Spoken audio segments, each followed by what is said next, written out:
The twin suns of Varkun 5 burned red above the dusty skies. The air smelled like metal and ash. Jace moved through the crowd slowly, his long coat sweeping the ground. Around him, strange alien voices shouted over each other. It was a black market, illegal, hidden, and full of things that should not be sold. But Jace wasn't here for weapons. He wasn't looking for tech. He was looking for something else, something he didn't even understand yet. The slave cages were lined up like animals in a zoo. Metal bars, glowing locks, and faces. So many tired, dirty faces. Most of the slaves didn't even lift their heads. They were beaten, weak, lost. No one cared about them. No one remembered their names. A short alien with 6 arms approached. Jace. Looking for a pleasure companion? It hissed, showing sharp teeth. Cheap, soft, quiet. Whatever species you want, I've got 'em. Jace didn't answer. He kept walking. That's when he heard it. A soft sound, a hum, almost like music. He turned. One cage was pushed far into the corner, half covered by a tarp.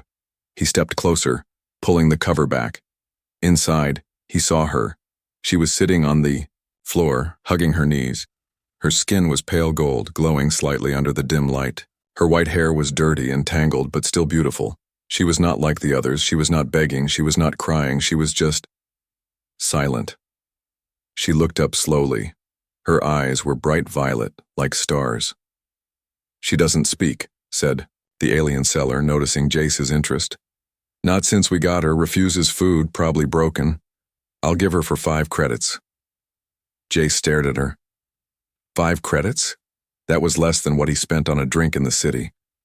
Why is she so cheap? He asked. Old cargo. We don't know her origin. Was part of a failed trade. She won't last long. No use keeping her. The girl flinched when the alien banged the cage, but didn't say a word. Jace sighed. He wasn't here to play hero, but something inside him, something deep, refused to walk away. He reached into his coat and tossed 5 credits onto the table. Open the cage. The alien looked surprised but grinned. As you wish, human. The lock clicked. The door creaked open. The girl didn't move. Jace stepped closer and crouched, down. Come on, you're free now. She looked at him carefully. Slowly she stood. Her legs were weak. She almost fell. He caught her before she hit the ground. Up close, he saw her face properly, even dirty and tired. She was beautiful, not just in appearance, but in some strange, quiet way. She leaned close and whispered something in his ear. Her voice was low, almost broken. I was a princess once. Jace froze. What? He looked at her again, confused. A princess? Was it a joke? A broken memory? Or was she telling the truth? The alien laughed. She says crazy things sometimes. Ignore her. But Jace didn't ignore her. He wrapped his coat around her and helped her walk. The girl leaned on him like she hadn't touched kindness in years. As they left the market, Jace felt eyes on them. Traders, guards, and shadowy figures watched with quiet curiosity. No one usually bought the useless ones. No one picked the forgotten slaves. But Jace had picked her, and now, without knowing it, he had just changed his life forever. Jace carried the girl through the dry streets of the outer colony. He didn't know her name. She hadn't spoken again since the whisper. I was a princess once. He didn't know if she meant it, but he knew one thing. There was something about her. He had taken her to his ship, a small cargo hauler docked just outside the market zone. Inside it was quiet and warm. He gave her food, but she barely touched it. She sat on the floor, still holding her knees like she did in the cage. He left her to rest. She needed space. Later that night, Jace heard strange sounds. He followed them to the corner of the ship. The girl was asleep but moving restlessly, shaking like she was trapped in a nightmare. Her arms were clenched. Her skin glowed faintly. Suddenly her back arched, and that's when Jace saw it. Her dress had slipped, revealing her upper back. There, glowing softly on her skin, was a mark. Not a tattoo, not a scar. A glowing royal crest, ancient and powerful. Jace's. Breath caught. He recognized it. It was the royal seal of the Zaralian Empire, a name only found now in ruined records and dead history. That empire had been destroyed more than 10 years ago in a brutal civil war. Every royal was believed dead. So why did this girl carry the same crest? The next morning, the girl opened her eyes and found Jace sitting beside her. He looked calm, but his eyes were serious. "I saw the mark on your back," he said quietly. She looked away. "I don't know what happened to you," he added, "but I believe you now. You were someone important, weren't you?" Her lips trembled. Her voice was soft. "They took my name, my family, my planet." She looked at him. "They told me to forget everything." "Who did?" She paused. "Traitors. My uncle led them. He sold me, said I was too young to rule. I was supposed to die in the fires with the rest of the court." She looked down at her hands as if remembering the screams, "But someone saved me, a guard. He smuggled me out, but he died before we escaped the system. Then I was caught, sold, moved from ship to ship, until I ended up in that cage." Jace was silent. He believed her now, every word. But something didn't make sense. If you were royalty, why didn't anyone come looking for you? She shook her head. "They thought I was dead. My name was erased. The crest you saw, it only glows when I'm in danger. They never saw it." She hugged herself tightly. "It's been 10 years since I heard someone say my real name." Jace reached out slowly and handed her a cup of warm water. She took it with both hands, trembling. "What is your name?" he asked gently. She looked up at him. "Lyra," she whispered. "Princess Lyra of House Vir Alone, daughter of the Flame Throne." The room fell silent. Jace didn't bow. He didn't treat her like royalty. He just nodded. "Okay, Lyra," he said. "We'll figure this out." Her eyes widened. "You believe me? I've seen too many lies in this galaxy to know when someone tells the truth." Her lips curled slightly. Not a smile, but something close. But outside the ship, far across the dusty hills, danger was already moving. 2 bounty hunters walked into the black market that same morning.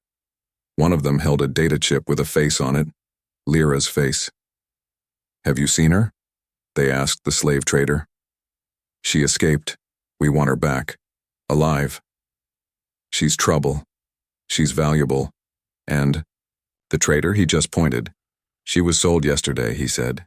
"To a human, big coat, walks like a soldier." The hunters smiled. "Perfect." For 2 days, Lyra didn't speak much. She stayed close to the ship's quiet corner, watching the stars through the small window. Jace didn't push her. He gave her food, clean clothes, and space. But he knew something was wrong. She was always listening, always alert. She'd flinch when footsteps echoed. At night, she barely slept. Her hands would grip the edge of the bed like she was waiting for someone to grab her again. But she wasn't weak. No. There was strength hiding behind her silence. One night, while Jace was fixing the engine, he heard a sound, something sharp hitting metal. He rushed to the storage area. There he found Lyra with a weapon in her hands. She had taken a plasma tool apart and was building something. Fast, like she'd done it before. He stared. "You know how to build weapons?" She looked up, then quickly dropped the parts. Sorry. Habit." Jace didn't speak. He just sat down on a crate across from her. "Lyra," he said softly, "you're not just any royal, are you? You were trained." She hesitated. Then finally, she spoke. "I was never meant to rule," she whispered. "Not at first. I was the second daughter. Quiet, small. My older sister was meant to wear the crown." Jace listened closely. But the war came fast. The enemy hit the capital from inside. Assassins. Betrayals. One night my father pulled me from bed and told me to run. My sister was already dead. My mother too. They left me with the royal blade and told me to protect my name. She looked down. I never saw my father again. Jace watched her eyes. There was no lie in them. Only pain. I ran. I hid. A guard helped me reach a smuggler ship, but we were caught in orbit. The ship was boarded. The guard died. I was just a child, barely. 10. The pirates didn't care who I was sold. Her voice broke.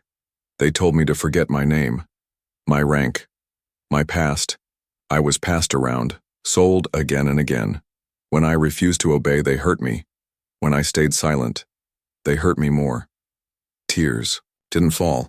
Lyra didn't cry. She was far beyond tears. They wanted to break the princess, she said. So I stopped being her. Jace didn't say a word for a long time. He simply got up and brought a blanket, wrapping it around her shoulders. You didn't break, he said. She looked up at him. They think they destroyed you, he continued. But I see it in your eyes, Lyra.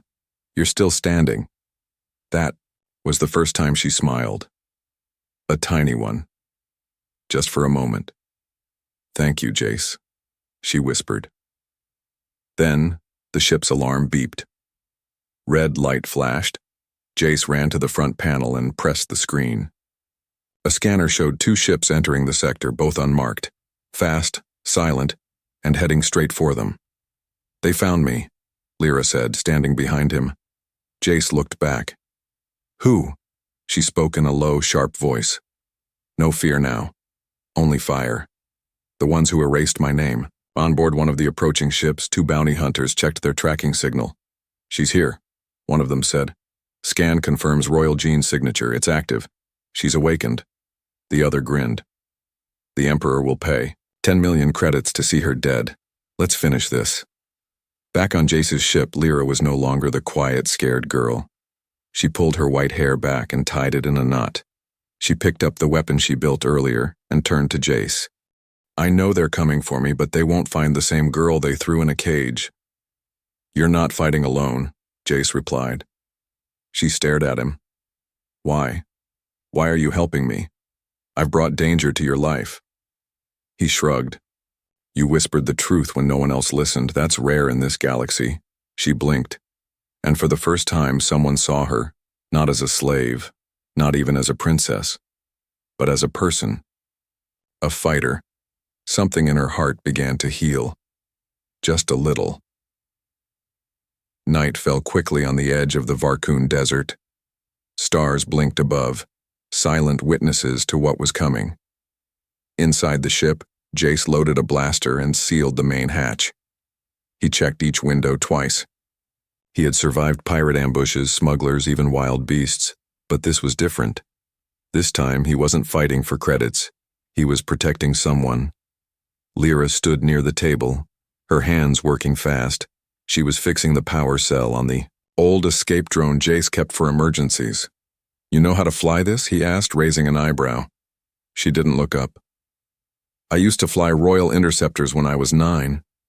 Jace gave a half smile. Of course you did. Then came the sound. A long, low hum, just outside. The kind of sound you feel in your chest before you even hear it. Lyra froze. That's them. 2 sleek hunter ships landed softly in the sand. They didn't carry banners. No warning signals. Only death. From the shadows, 2 bounty hunters stepped out. Both were tall, armored, and carried silent, deadly weapons. One had red eyes and cybernetic legs. The other had a smooth, metallic face with no mouth. Only a voice modulator. We know she's here, the taller one said, scanning the ship. Close now, said the other. The royal blood sings when it senses death. We can track her through walls. They moved quietly, slowly, like wolves. Inside, Jace shut down all exterior lights. They'll come through the side hatch, Lyra said calmly. It's the weakest point. How do you know? Because it's how I used to train my guards, to enter enemy vessels. Jace nodded, impressed. Lyra handed him a small flash grenade she built using spare parts. You know how to use one of these? I'll figure it out, Jace muttered. Then silence. The ship creaked. A beep on the scanner. Jace's eyes widened. One of them's already inside. The first bounty hunter crawled through the side hatch like a shadow. His blaster made no sound. His boots left no prints, but he didn't know one thing. Lyra was waiting. She dropped from the ceiling, landing on his back like a ghost.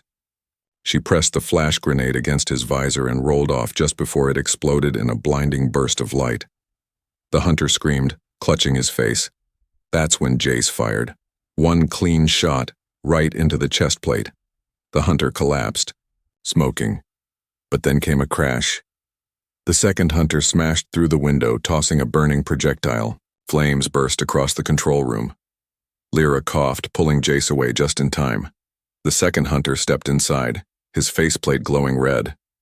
"You'll come with me, princess," he said, voice flat. "Or I'll take your new pet apart, piece by piece." Lyra didn't speak. She moved like lightning, grabbing the damaged drone and throwing it like a battering ram into the hunter's chest. He staggered. Jace fired again. Missed. Lyra rushed forward, using a steel rod to strike the hunter's knee. The machine cracked. Sparks flew, then Jace tackled him from behind. Together they brought the hunter down. The ship burned around them. "We have to leave," Jace shouted. "The escape pod still works," Lyra said. "We can make it to the canyon." They ran, smoke following their steps, hearts racing. Outside, under the stars, the two jumped into the small escape craft. Lyra locked in the coordinates. Her hands shook, but her eyes were sharp. Jace turned to her. "Where are we going?" She didn't look back. "To the place where my name still means something." Above them, in the sky, the hunter ship sent one final signal. A message across the galaxy. The princess is alive. And across the stars, someone listened. Someone who had waited a long, long time to find her again. The escape pod shot through the burning night like a comet. Flames from Jace's ship still lit the sky behind them.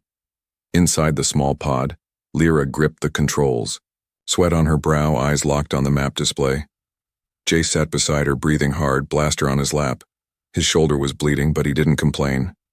"That was close," he said, trying to stay calm. Lyra didn't answer. Her eyes were scanning every corner of the screen. "They're not done. The hunter ship's still tracking us. They're faster. If we don't hide soon..." "Then what?"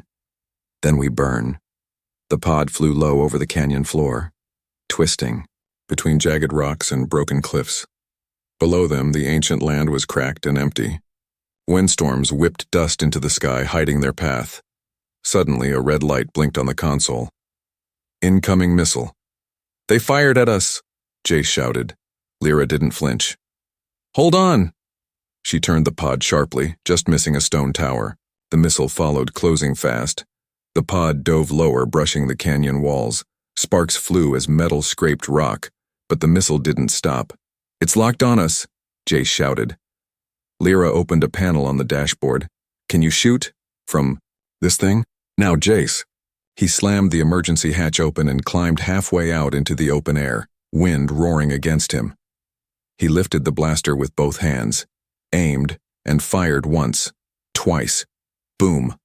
The missile exploded mid-air, a wave of fire lighting up the sky behind them. Jace dropped back into his seat, chest heaving. "Nice shot," Lyra said, still flying. "Remind me to never do that again." They found an old mining tunnel hidden under a rock ledge, abandoned for years, forgotten by time. Lyra landed the pod quietly inside, cutting all power. Complete darkness swallowed them. "Do you think they'll find us?" Jace asked. Lyra checked a scanner. "Their sensors won't work down here. Not unless they already know where we are." She reached into a side bag and pulled out a small glowing crystal. Jace stared. "What's that?" "A royal memory shard," she said. "My mother gave it to me when I was 6. I thought I lost it years ago, but it was hidden in the hem of my old robe. I never knew it was still with me." The crystal pulsed with soft blue light.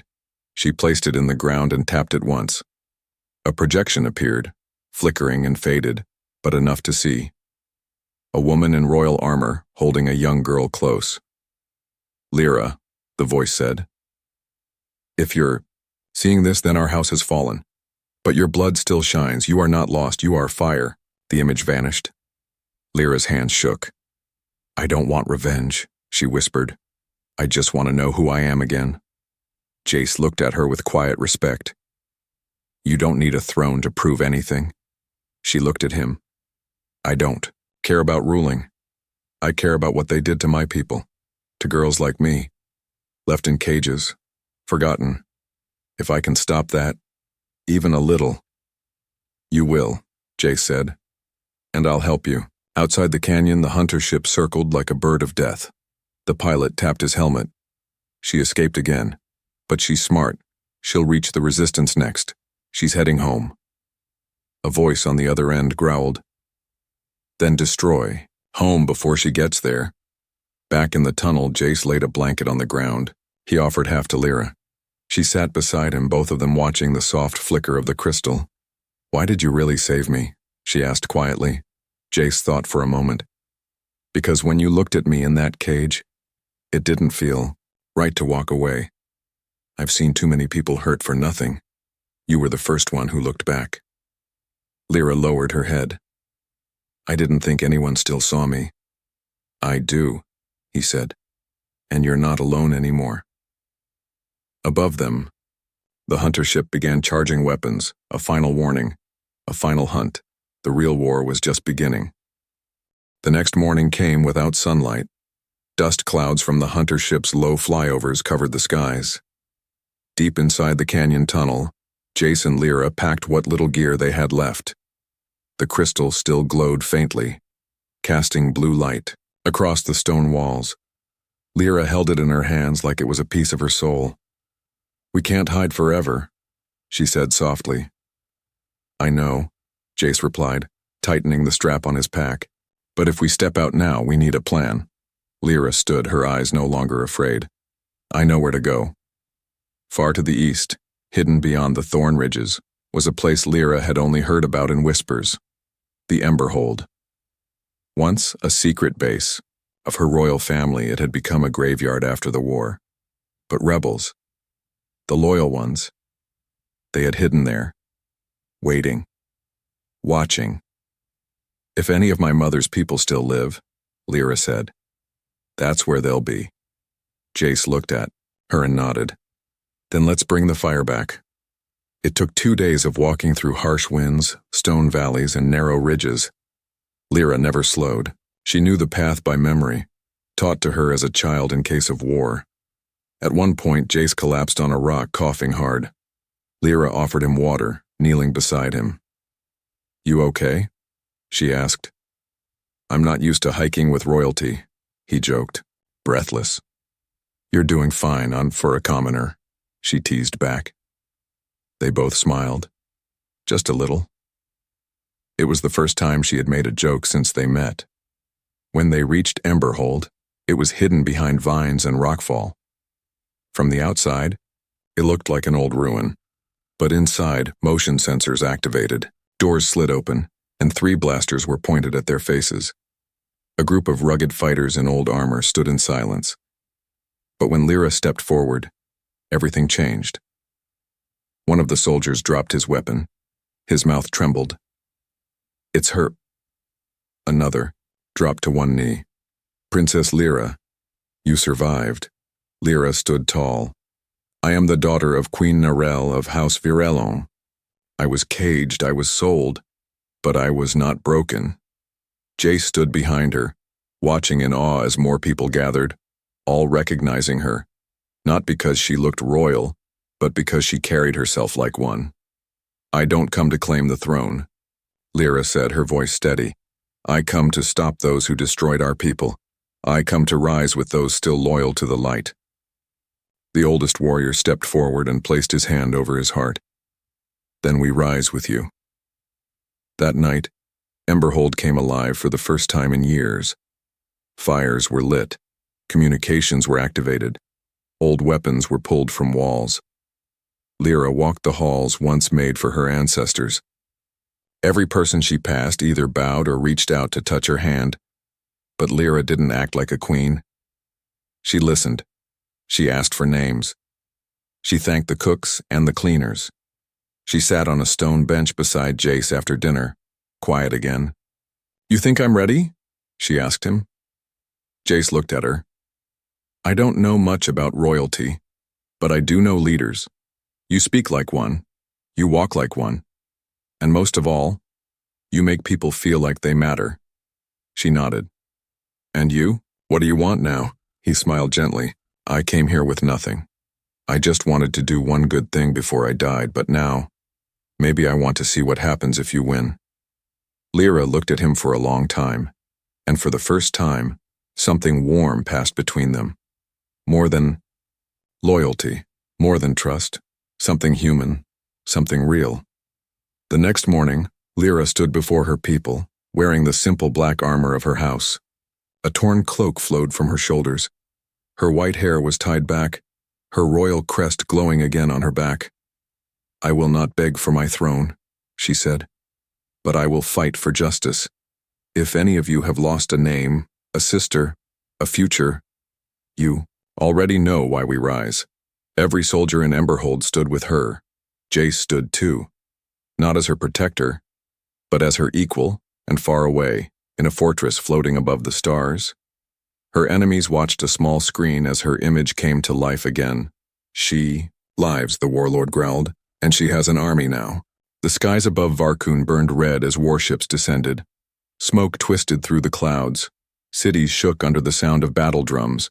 But deep in the mountains, in the heart of the old rebel base, the lost princess had returned, and she was no longer lost. Lyra stood before her people in full battle gear, armor fitted, crest glowing bright on her back, and the ancient royal blade at her side. She no longer hid behind silence. Her voice now gave orders. Her hands no longer trembled. She was ready. Beside her stood Jace, blaster ready, eyes alert. But he wasn't there to protect her anymore. He was there because she asked him to stand with her, not as her guard, but as her chosen. The plan was simple. Take back the old capital, Zyren Hold, where the traitor warlord now ruled. Strike before his ships launched fully. End the bloodline that betrayed Lyra's family. But what Lyra didn't say out loud was this: if she didn't make it back, she wanted her people to follow someone who wouldn't chase a crown. She wanted them to follow someone like Jace. The battle came fast. Rebel ships burst through the clouds, raining fire on the warlords' towers. Ground teams charged through the steel gates. Inside the fortress, Lyra moved like a storm. She led from the front, her blade flashing, her eyes locked on her goal. She didn't want revenge. She wanted freedom, for herself, and for every girl who'd ever been caged like she was. Jace fought beside her. Back to back, they took down guards, disabled defense drones, and kicked through the main doors of the throne room. Inside waited the traitor warlord, her uncle, now a monster wrapped in thick armor, his face pale and twisted with hate. "You should have died with the rest," he spat. "And you should have stayed dead," Lyra said, her voice cold. They clashed, blade against blade. Energy sparks lit the air. Lyra fought with a speed her uncle didn't expect. She was faster now, sharper, not the child he had betrayed, and when he fell to his knees, bleeding and broken, she held her blade to his throat. But she didn't strike. "I am not you," she said and turned her back. The warlord lunged, one last coward's move. But this time Jace was faster. He fired once. Clean. Done. The throne room fell silent. Lyra walked to the center. She looked at the empty seat where her mother once sat. But she didn't sit down. She turned to the people standing behind her. Rebels, citizens, forgotten slaves who had risen with her. "I will not rule from a throne," she said. "I will lead beside you." They bowed. Not to a queen on a golden seat, but to the woman who had walked through fire and never broken. Later that night, after the banners of the old empire were taken down and the fires of war began to fade, Lyra found Jace standing on the edge of the palace wall staring at the stars. "You kept your promise," she said. He smiled. "Which one?" "That I wouldn't be alone." She walked closer. You didn't just save me, Jace. You reminded me who I was. He turned to her. You were never a slave to begin with. You were always a queen. They just tried to make you. Forget. She looked up at him, violet eyes soft. And you were the only one who saw me. She stepped forward and gently took his hand. I don't want to be worshipped, she whispered. I just want to be with someone who held my hand when I was nothing. Jace didn't answer with words. He just held her hand tighter.